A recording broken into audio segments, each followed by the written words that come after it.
Hello and welcome back to my channel. Now before we go any further, make sure to hit that subscribe button below and follow me over on Instagram if you can. Now in today's video I thought that we could do the word for whiskey in Scottish Gaelic because it isn't whiskey as we would say it in English, and I think the translation is everything that many people expect of Scotland.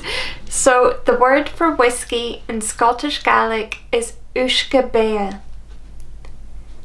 Uisge Beatha.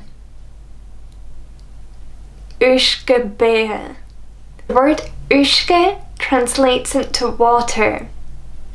Uisge. Uisge. Uisge. And the word Beatha is life. Beatha. Beatha. Beatha. So it's Uisge Beatha, water of life, or whiskey. Thank you for watching and I look forward to seeing you in my next video.